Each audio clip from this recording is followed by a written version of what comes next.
Hello, Dali. Kamusta yung pakiramdam mo, Dali? Anong nangyari kanina sa'yo? Ano po, ay sa ngayon okay naman po ako ngayon. Wala naman akong naramdaman. Okay na po lahat. At kanina kasi sobrang init. Tapos yung dysmenorrhea ko na na dysmenorrhea din ako kasi first. Sobrang lakas ng... Oo. Tapos ganyan kasi ako ate, pero ganyan kasi ako parati pag nagdi-dysmenorrhea. Pero uh, itong day na to sobrang iba yung sakit niya kasi sobrang sakit niya, parang tinutusok yung mo. Tinutusok yung kaya ayun, pagbalik namin sa paaralan kasi kumakain kami.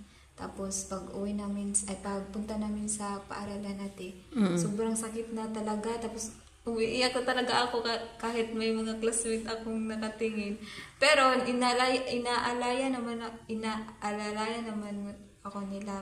Nagawa ako sa kanilang kamay kasi sobrang sakit na talaga. Mabuti nga, nandyan sila ate. Tapos tinutulungan nila ako na punta sa school kasi malayo pa yung babaklay namin, tapos sobrang init. Kaya doon naggrabe yung ko ate, sakit. Kaya hindi na talaga ako umabot sa upuan ate, kaya na ako. Nahimatay na ka. Oo. Buti hindi ka hindi na bagsak yung ulo mo. Oo nga ate, kasi awa kong dalawa yung classmate ko. Mabuti naman yung mga mababait yung mga classmate ko doon. Kasi kinikwento kanina ng classmate mo nung hindi na kasi 'di ba sinisigawan daw yung yung tenga. Parang hindi ka na daw nakarinig. Kasi ate parang yung nasa mo sa tainga. Oo, sa tainga mo. Yung marinig mo lang is parang parang kunti na lang. Isang sana parang ganyan na lang, parang... Oo. Tapos wala kang maririnig. Parang wala ka nang naririnig doon. Kaya... Oo ate, mahirap pakinggan yung mga boses ng mga tao kasi yung parang nabibinisa na. Kasi sinisigawan kanila. Then wala ka nang malay. Kaya pinunta ka ng mga classmate mo at nagpasalamat din ako kanina sa classmate mo kasi dinala ka doon. At doon ka, pati pagdating mo daw doon sa kanina sa SPMC sa emergency, hindi ka pa nung pagdating ni Irene naandatnan ka pa niya. Buti nung pumunta na ako doon, okay ka naman, nakaupo ka na sa wheelchair. Buti na lang kasi walang nangyari sa'yo. Oo nga ate. Akala ko nga sa lang kami, sa clinic. Tapos pagising ko sa hospital na ako, wala. Nataka ako, ba't nandito ako sa hospital? Kasi dyan kasi yung yung public.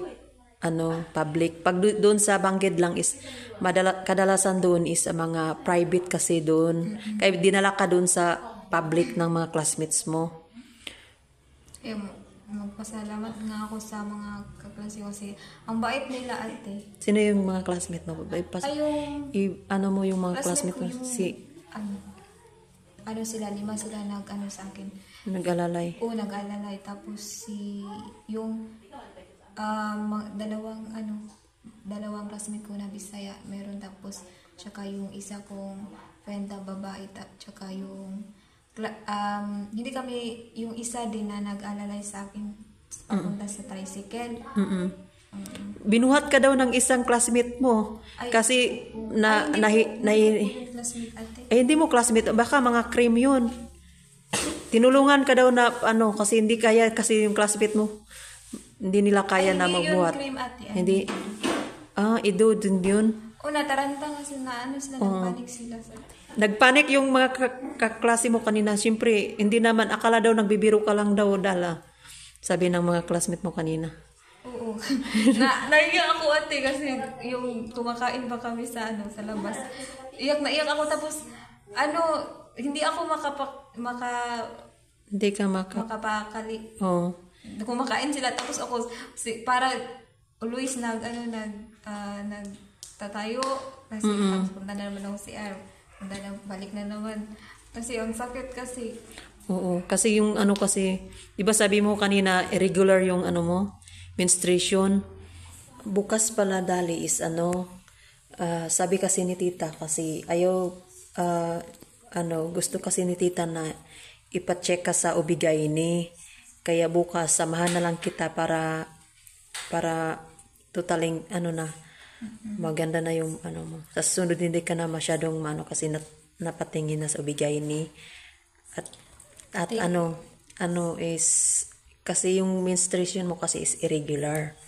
Kaya patingin ka bukas sa OB-GYN.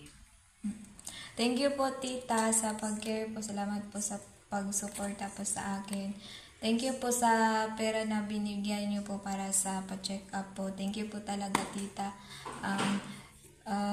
Nagpasalamat po ako ng marami sa'yo dahil nandyan ka parati sa amin. Nandyan ka parati para pangalagaan kami. At thank you po talaga, tita, sa kabaitan mo.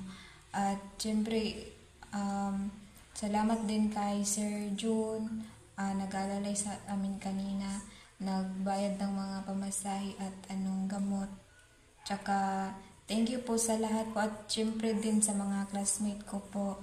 And thank you din sa inyo kasi hindi nyo ako pinabayaan, hindi nyo ako iniwan. At syempre sa iyo, Ate Baliday. At Kati Irene. Super, salamat po sa inyo kasi kahit wala pa kayong kain tumutulong kayo. Thank you po. At sa pasensya na po sa inyo. Walang problema yun kasi tayo-tayo lang dito. Tayo-tayo lang magmamahalan, magmamalasakit kasi wala naman kasi tayo-tayo lang dito at wala ka ding mama dito. Kami na lang din ay rin yung nagtatayong mga magulang dito. Siyempre, second parent kami dito sa Ako ang lalaki. Thank you po. Thank you po talaga. At thank you po, tita, ulit kasi pag nandun po ako sa Davao, hindi po ako makapa-check up. At maraming salamat, nandyan kayo parati. At huwag po kayong mag-alala, tita, kasi okay naman po ako dito. At salamat po sa suporta nyo. At sa pamilya ko po sa Davao, wag po kayong mag-alala. Okay po ako dito. Nandyan naman po sila, mga TV team, parating nakatulong sa amin. Even si Sir Paul po. Thank you po, Sir Paul, sa pag-hosta po sa amin dito. Maraming salamat po sa lahat ng TV team sa pagsuporta sa amin. At sa always na pagtutulong po. Thank you po talaga. At din po, nagpasalamat din ako sa Panginoong Diyos dahil nandyan siya parati naggabay sa akin, nag-protect sa akin, sa amin dito sa Abra. Super blessed po ako dahil hindi niya po kami iniwan dito at hindi po kami pinabayaan po. Thank you po kay God dahil nandyan po siya always.